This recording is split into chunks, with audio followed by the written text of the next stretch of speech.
साथियों, श्रोताओं, एक बार पुनः स्वागत है आप सभी का राष्ट्रीय मुक्त विद्यालय शिक्षा संस्थान की मुक्त विद्यावाणी रेडियो वाहिनी FM 91.2 मेगाहर्ट्ज पर। शिक्षार्थियों, श्रोताओं, अब हम आपके लिए लेकर आए हैं सेकेंड ईयर में साइकोलॉजी विषय आज, और हम जो बात करने वाले हैं वो टॉपिक है ग्रुप एंड लीडरशिप। आपको बता दें, हम पहले भी इस टॉपिक पे बात कर चुके हैं, आज उसी का दूसरा भाग हम आपके समक्ष लेकर आए हैं। और आपको बता दें कि ये एक लाइव सेशन है, तो आप हमें हमारे एक्सपर्ट से कुछ भी पूछने के लिए, आपके कोई भी क्वारीज या सवाल है, हमें कॉल कर सकते हैं हमारे नंबर्स पर। हमारे नंबर है 012046269949। साथ ही आपसे ये भी कहना चाहेंगे, कोविड का खतरा नहीं टला है, तो आप सतर्क रहिए, सावधान रहिए और नियमों को अपनाकर चलिए। इसी नोट के साथ सबसे पहले आप सभी से इंट्रोड्यूस कराते हैं, स्वागत करते हैं हमारे एक्सपर्ट का। हमारे साथ इस विषय पर जानकारी देने के लिए मौजूद है मिस मोनिका गोस्वामी, जो कि सीनियर एग्जीक्यूटिव ऑफिसर है एकेडमिक डिपार्टमेंट NIUS से। बहुत बहुत स्वागत है मोनिका मैम आपका हमारे साथ। Thank you Rupa ma'am. तो अपनी चर्चा को मैम शुरू करते हैं आपके साथ। जी बिल्कुल। तो जैसा रूपा मैम ने बताया कि आज हम ग्रुप एंड लीडरशिप, जो कि सेकेंडरी लेवल पे लेसन नंबर 13 है हमारे SLM का, सेल्फ लर्निंग मटेरियल का, उसे कंटिन्यू करेंगे। तो पिछले भाग में हमने बात की थी कि ग्रुप्स हमारी लाइफ में इम्पॉर्टेंट क्यों हैं, क्या डिफरेंट कैरेक्टरिस्टिक्स होते हैं ग्रुप के, क्या क्या डिफरेंट प्रॉपर्टीज हैं ग्रुप की। तो we'll review that a little before starting and going into the other aspects of the lesson, the remaining aspects of the lesson. So we talked about how groups, are a interpersonal entity.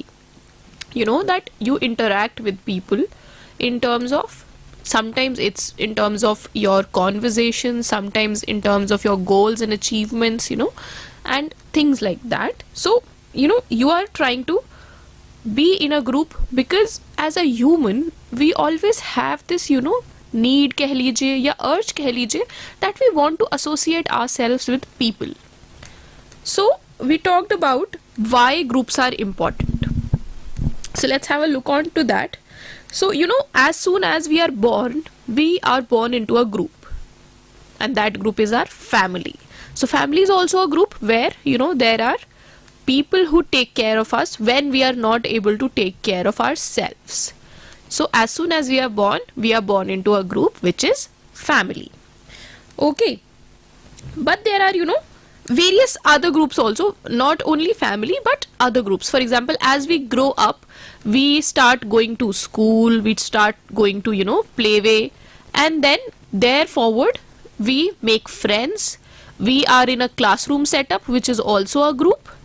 Okay, and then we go to further higher education also, then also we are part of different groups. Okay, so we talked about the characteristics of a group. So a group is a collection of individuals who work together so as to contribute towards a common aim or goal under the direction of a leader. So earlier also in the last session we discussed how groups can have a leader, but sometimes the group might not have a leader, but they might be aiming towards something common. Groups are formed on the basics of there's a certain understanding between the members that okay, now that we are forming this group, there are certain things that we would like to achieve through this group. हम कुछ एक common चीजें इस group के जरिए से achieve करना चाहेंगे. So members define themselves as group members and have a strong we feeling. So this is a psychological feeling, and it's one where you feel that you belong to each other. So members in a group have a strong we feeling.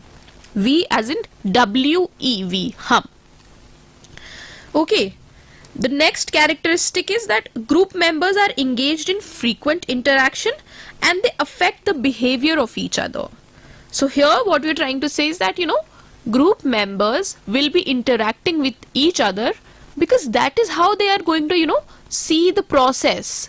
Actually they will be tracking the process of achieving the goal, whatever they have decided to achieve. How will they do it? They will be interacting with each other frequently, and they will be keeping a note कि ठीक है, are we working in the direction what we were trying to achieve earlier? क्या हम वो achieve करने की direction में सही जा रहे हैं, और अगर नहीं जा रहे हैं तो उसको कैसे ठीक किया जा सकता है. So basically reviewing the process. Okay, next characteristic is group members share common norms and mutual interests and values. So, because these people are trying to work together and try to achieve something that they have all in common, they will have, certain similarities in terms of their norms, the rules that they follow, and the interests that they have. For example, if let's say a group of students is preparing for a particular exam, so what will be their common aim? They would want to achieve good marks in their exam, right? So now they have the common interest of achieving good marks, and that is their goal also. So what will they do? They'll study together, and whatever queries and questions that they have, they will ask each other. And if some query is not being solved by by themselves in the group, they might go to their teacher and ask the teacher to solve the query. So teacher will become let's say the leader here of this group. But this is some kind of let's say this is also a informal group, not as of like it's not a formal group abhi. We'll talk about what is a formal group and what is an informal group abhi later on. Okay, so the next characteristic of the group is that member of a group are aware of rules and regulations. So whenever there is a group and there are certain rules and regulations that are to be followed, the group members are informed about the rules and regulations initially, so that later on no one is hurting the group. Later on no one actually impassing the rules.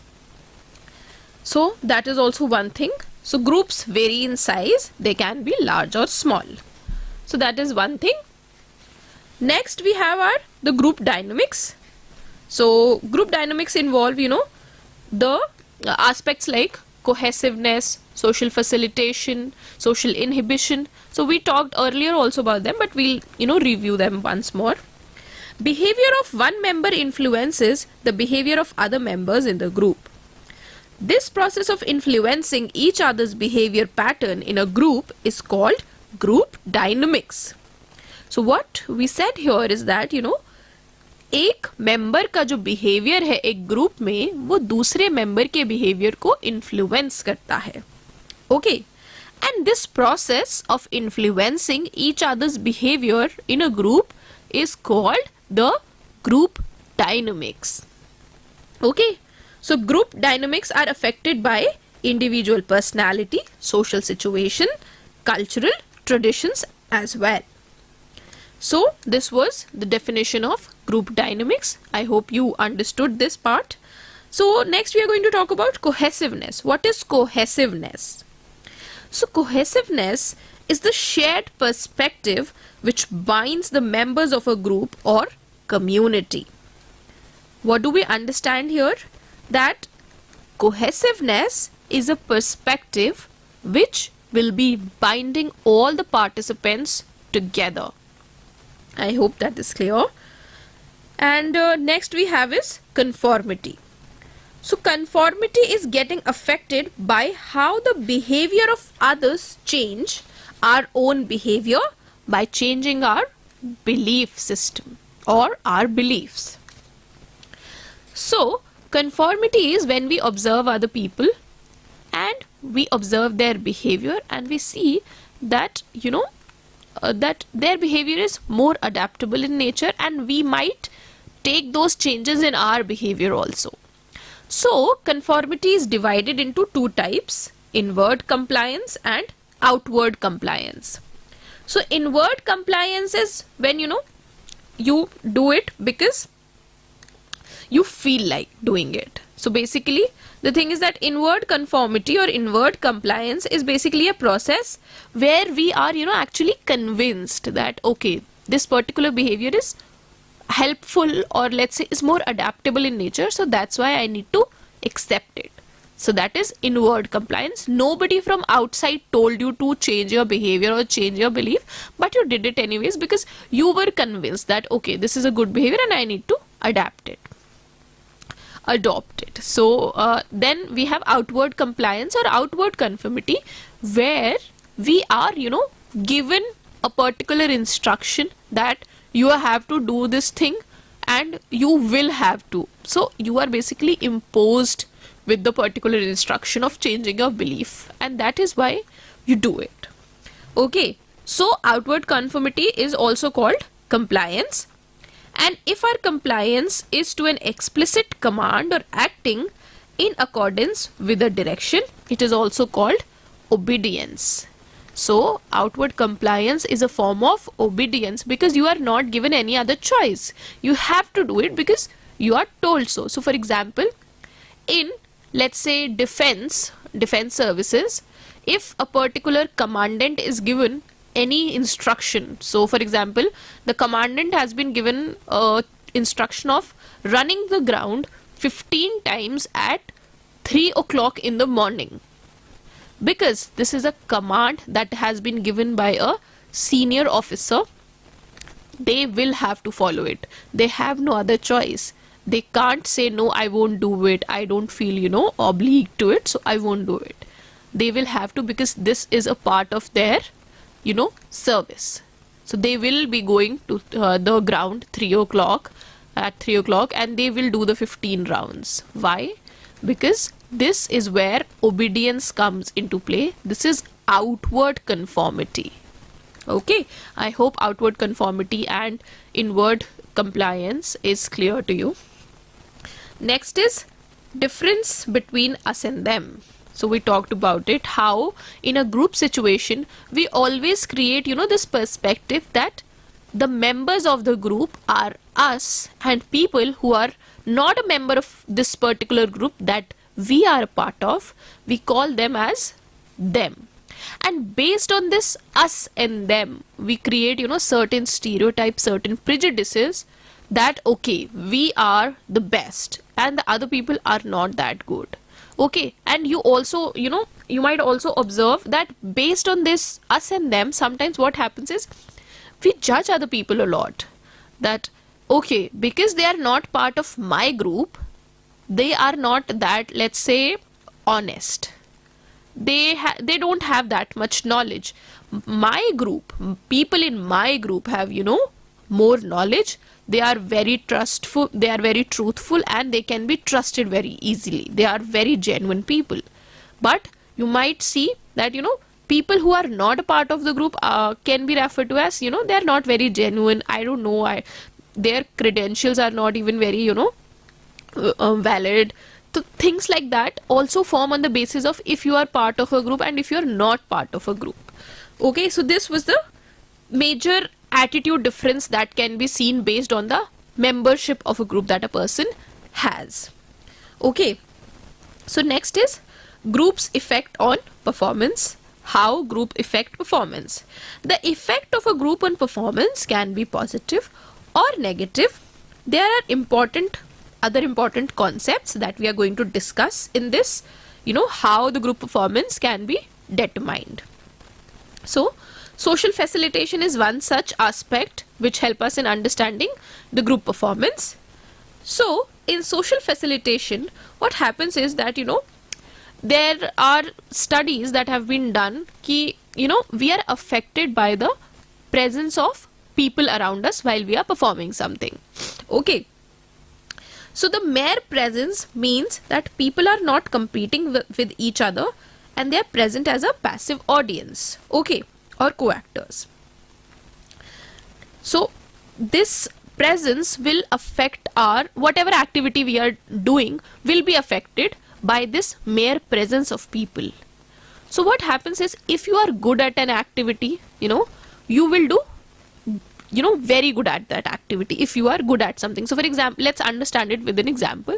So if somebody is good at playing piano and they are very good at it, like amazing, they have been playing piano for 10 years now and they are in a stage, like they are on a stage currently and they are performing in front of a group of, let's say, 1,000 people, 1,000 members of audience are there to watch this particular person play piano. So this person will play extremely good piano, in front of this audience, because they have had, a lot of practice, a lot of experience of playing the piano.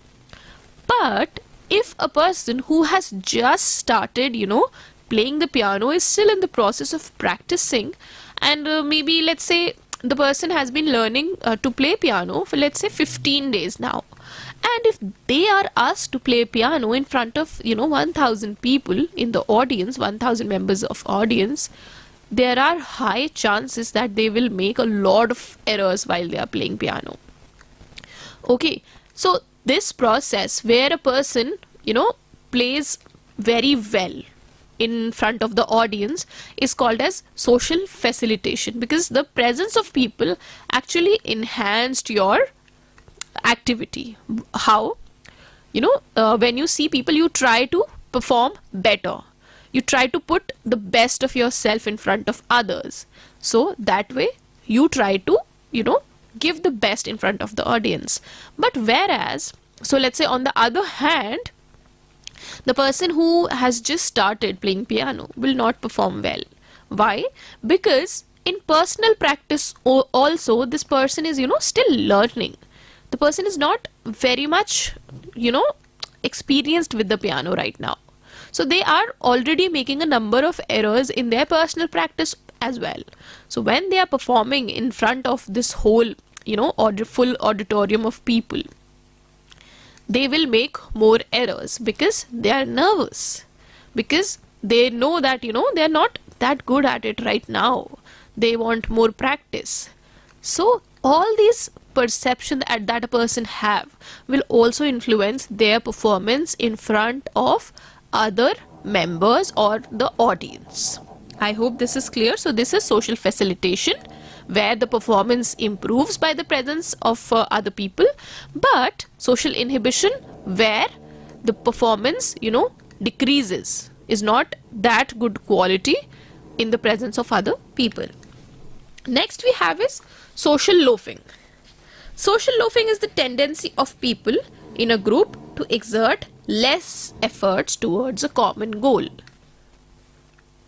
So what happens is that when you are let's say working in a group, you have been assigned a group project, and there are, let's say, 10 people in a group who are working on a project together, assigned by the teacher that okay, these 10 people will work together in this group. Now what happens is that one or two members might feel that इतने सारे लोग हैं, 10 लोगों में किसे पता चल रहा है मैं काम करूं या ना करूं. So they might just do very little in the group project. They might not give much into this activity, and they will try to do as less as possible. So this is what is called as social loafing, because you are working in a group setting and you feel nobody is watching how much you put in. So that is why the effort that you put in the activity will reduce automatically. Okay. And then we have is de-individuation.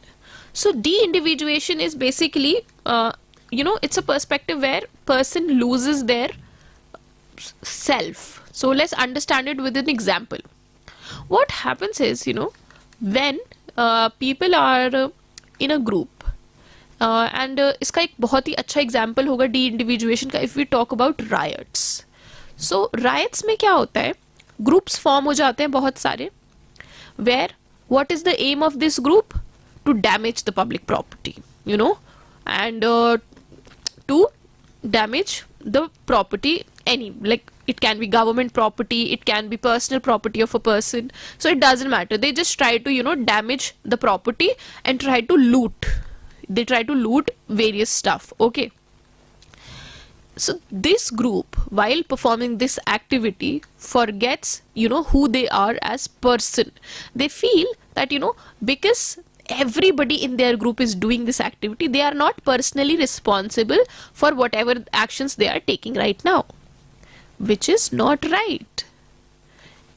You are damaging someone's property. It can be, government or personal property. It is not right anyways. You cannot harm anybody at any point in time.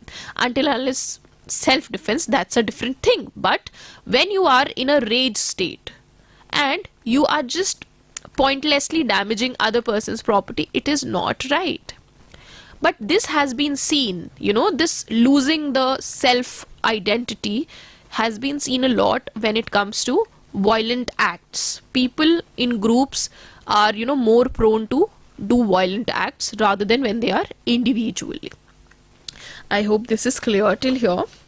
So, we have talked about social facilitation, social inhibition. We have talked about social loafing, de-individuation. So, earlier we also talked about group size and group polarization. So, group polarization is basically, when we are in a group setting, the group will what happens is, that the kind of evidence that are presented in the group will automatically somehow make the group decide on the extreme side of the decision.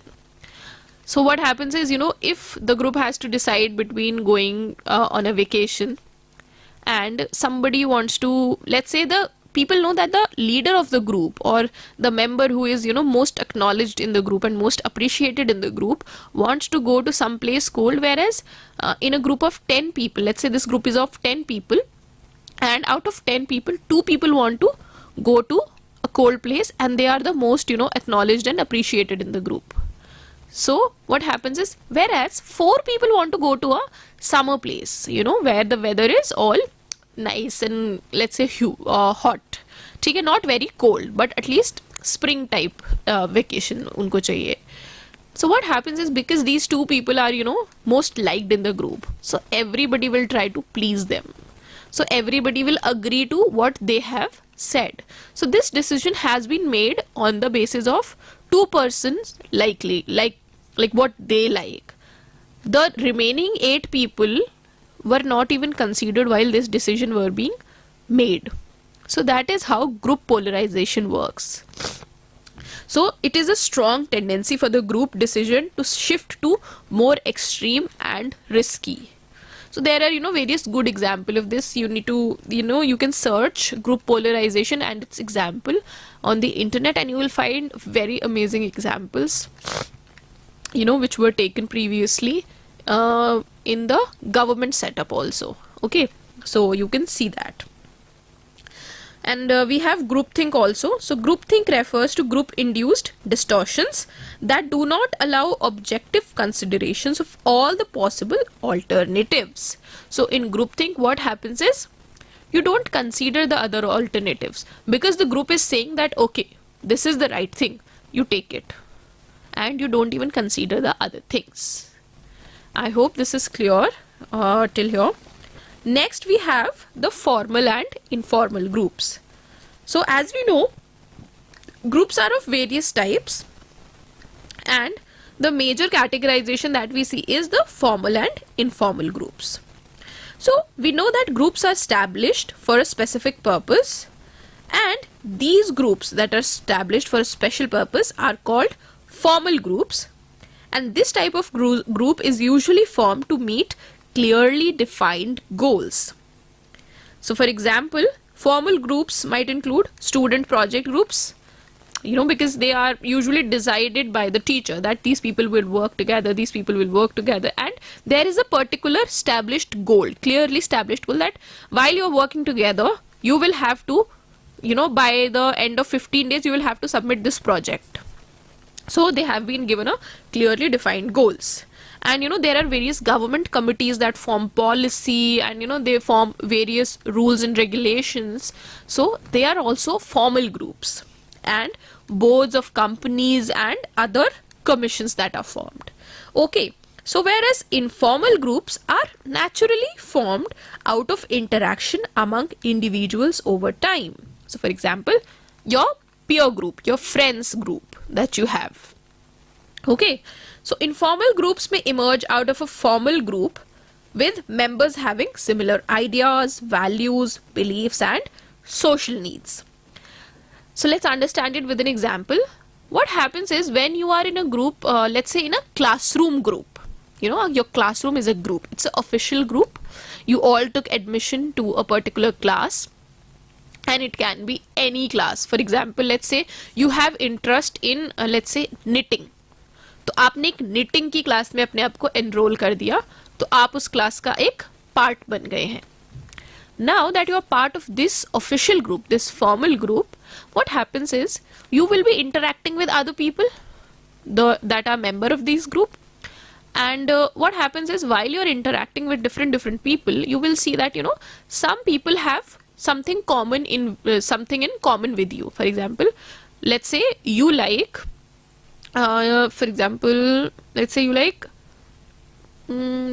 food. That's the first thing that comes to my mind. You like, eating different kind of foods.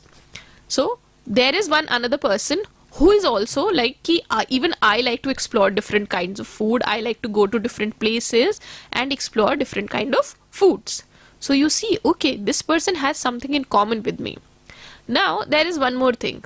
Let's say there's this another person who likes to write.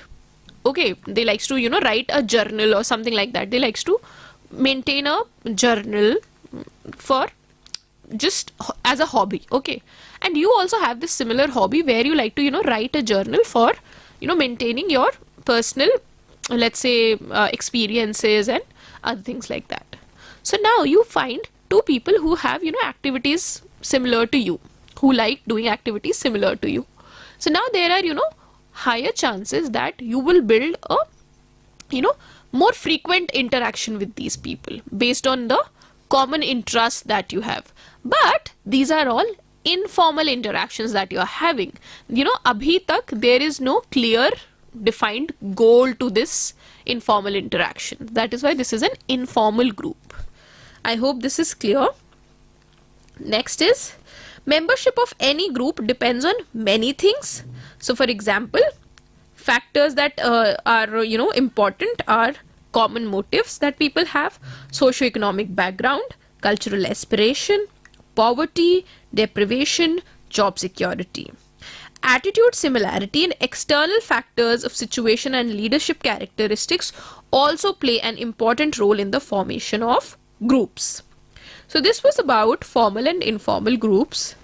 We will take a break here and we'll meet after the break.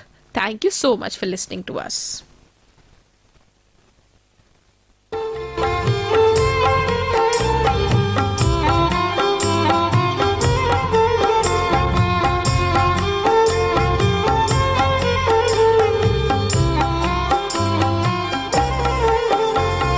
पढ़ने लिखने से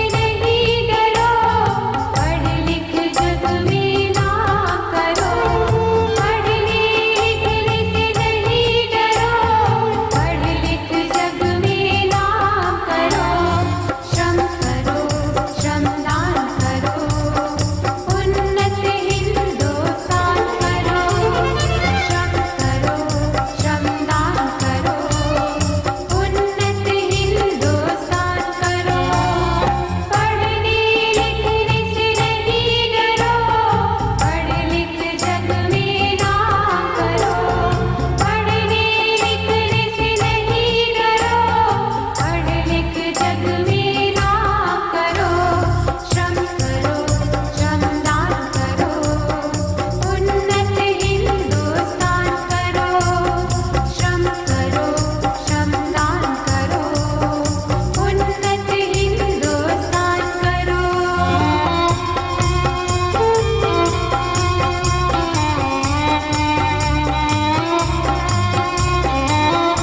शिक्षार्थियों श्रोताओं, एक बार पुनः स्वागत है आप सभी का राष्ट्रीय मुक्त विद्यालय शिक्षा संस्थान की मुक्त विद्यावाणी रेडियो वाहिनी FM 91.2 मेगाहर्ट्ज पर।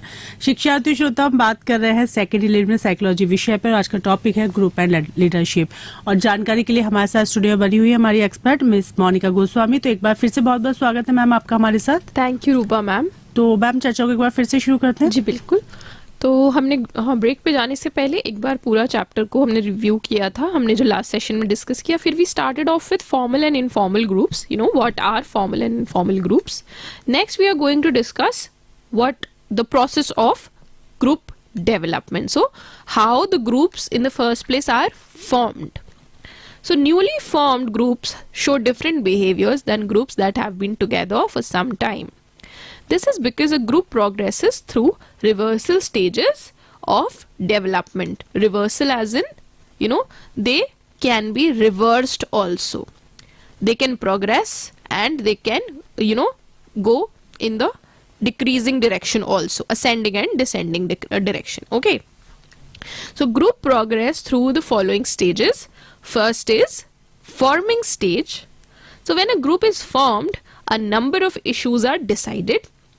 Before joining a group, people ask various questions, including who can become a member, what are the roles one has to play as a member, what the group can offer the person, how can they contribute to the group.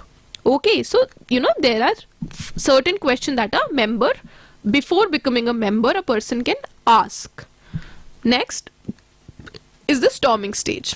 But the thing that is to note here is that, you know, forming stage defines the behavior of the members and finalize the goals of the group. So it is important to note that, you know, the behavior that will be conducted by the members of the group is decided in the very first stage, which is the forming stage. Okay, next is storming stage. So in this stage what happens is that, you know, members feel comfortable to express their feelings now because they know the rules of the group, and you know they form various roles that they have been assigned, and they understand by now that, you know, what all they want to do and what all they want to accomplish through this group.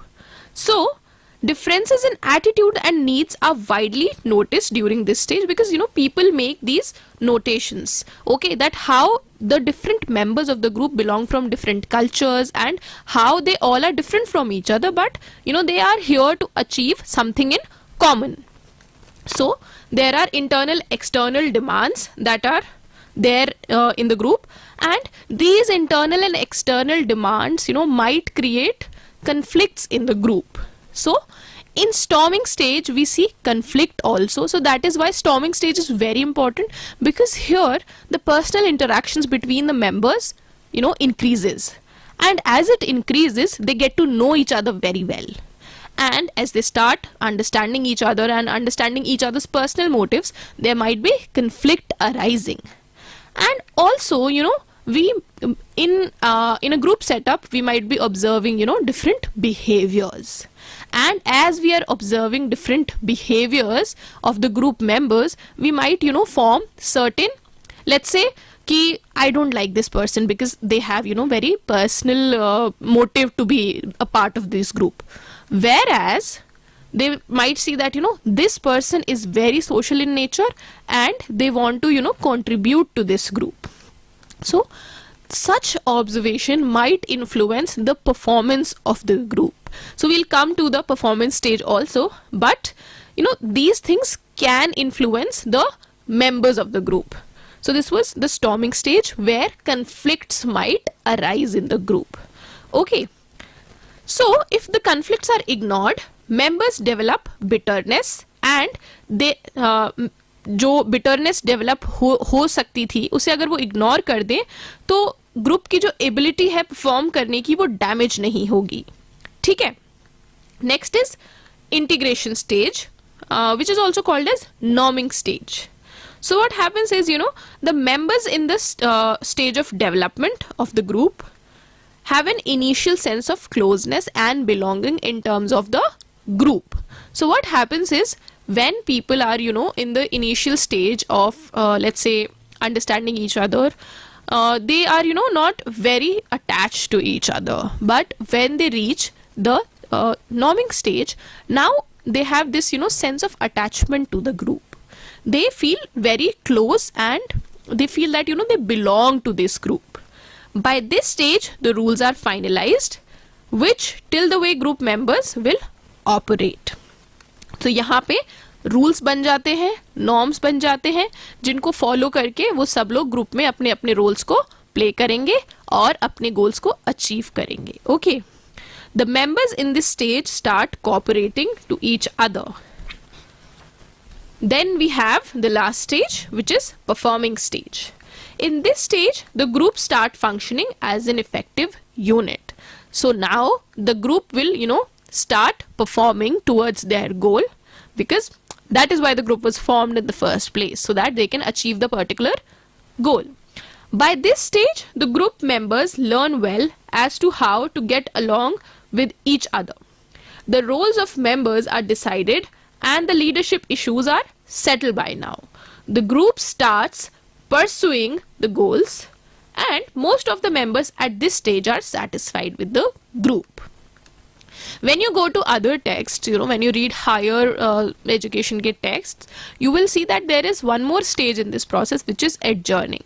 So sometimes what happens is, when there are formal groups, when they are formed for, certain official work, when the work is done, they adjourn, which is, the work is done now, so they go to their personal life, and they won't be, as of now, they won't be meeting further, because the task that was assigned, or the task was that was on hand, was completed. So there's the stage of adjourning also.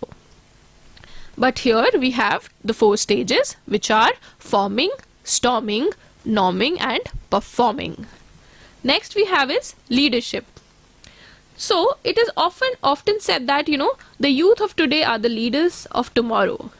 Leaders in the various walks of life are very popular, as we have, seen. Why are leaders popular in the first place? That is one question that arises here. Why are leaders popular? Because leaders, are leading the whole group.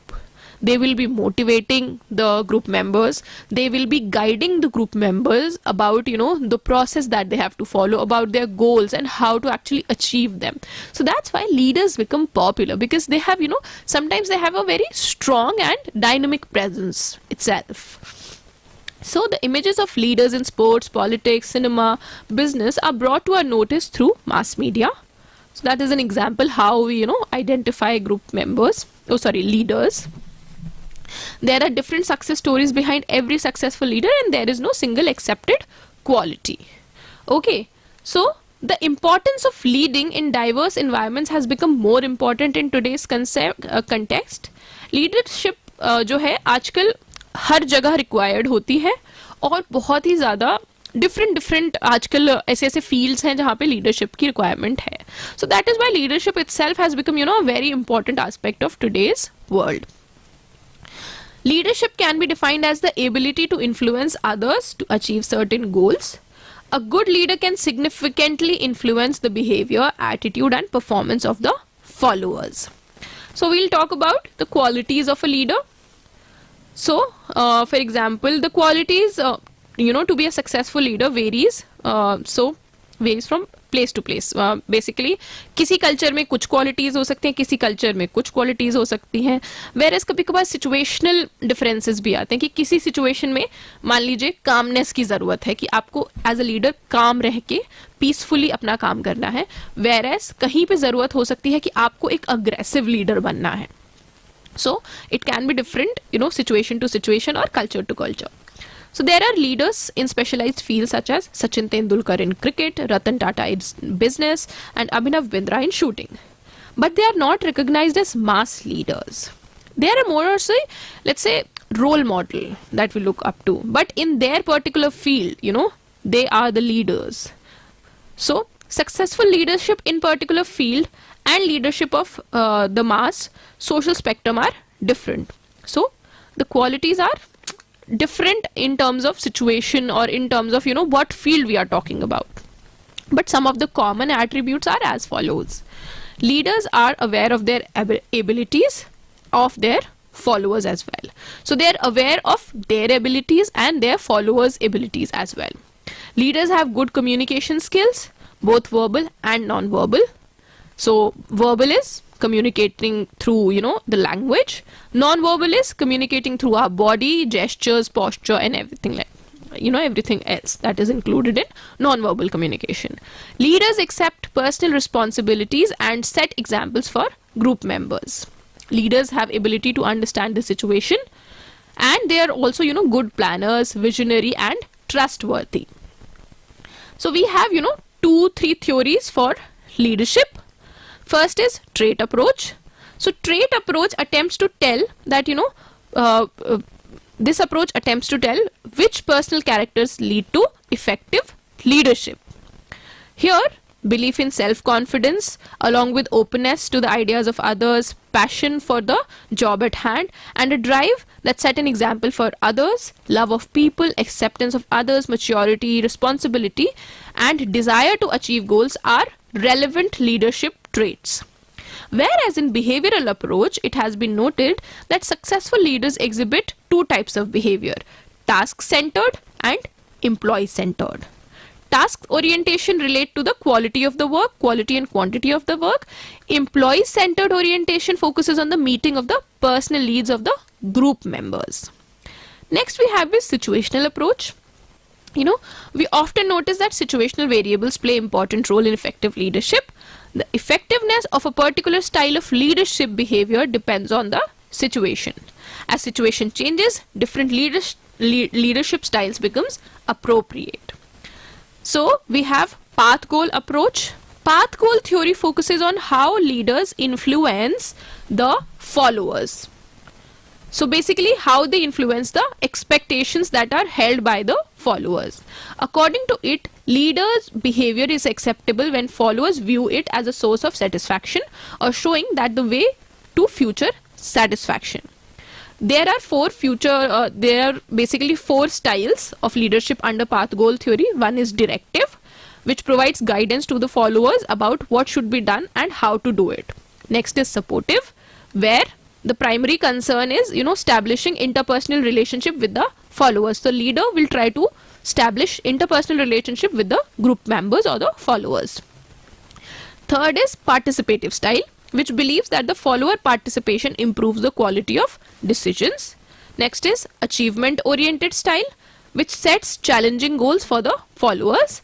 Minimal supervision is, given here and with this leadership style. Okay. Lastly, charismatic leadership.